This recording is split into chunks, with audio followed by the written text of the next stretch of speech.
Ve Milli Birlik Günü. Tamam canım.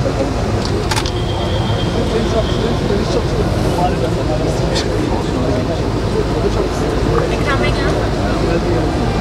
Kim var şu an?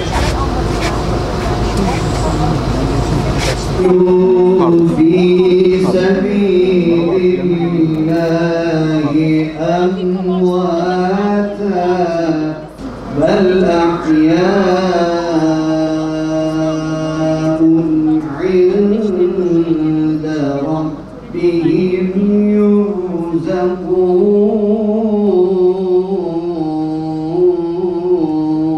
يرزقون إن الله لا يضيع أجر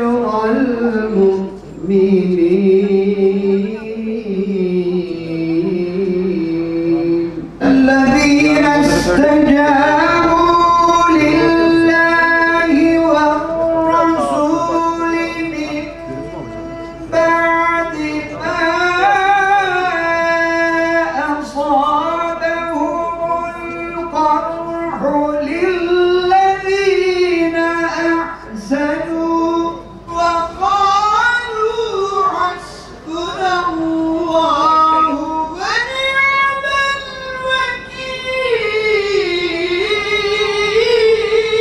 الوكيل.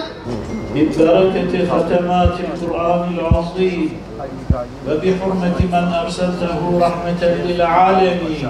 الصلاة والسلام عليك يا سيد الأولين والآخرين وعلى جميع الأنبياء والمرسلين والحمد لله رب العالمين.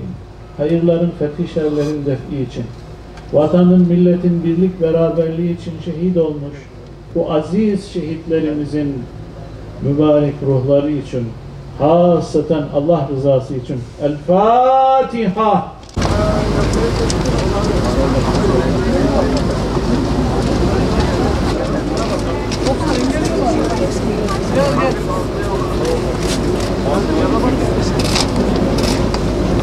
Motor muhabir arkadaşlar çektiyseniz sırada kameramanı çekebilir mi acaba biraz? Araya girmeyin. Araya girmeyin arkadaşlar. Arkadaşlar.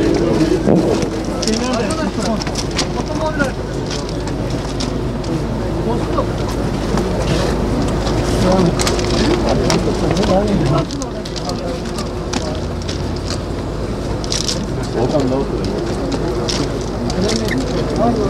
Bugün 15 Temmuz. Tarihimizin en karanlık sayfalarından biri. Bir ihanet girişimi ve aynı zamanda milletimizin yazdığı bir destanın da yıl dönümü. Dolayısıyla da hem üzüntümüz var hem sevincimiz var.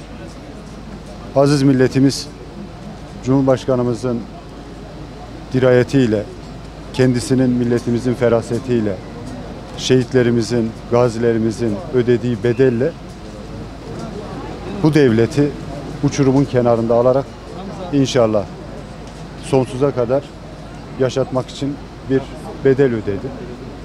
Şu an şehitlikteyiz. Şehitlerimiz bu ihanet kalkışmasının şahitleri, şehit aileleri bunların şahitleri. Şehitlerimizi, aziz şehitlerimizi ziyaret ettik aileleriyle birlikte. Onlara Allah'tan rahmet diliyoruz. Milletimize, başta şehit ailelerimiz olmak üzere sabırlar diliyoruz. Gazilerimize sağlık, sıhhat, afiyetler diliyoruz.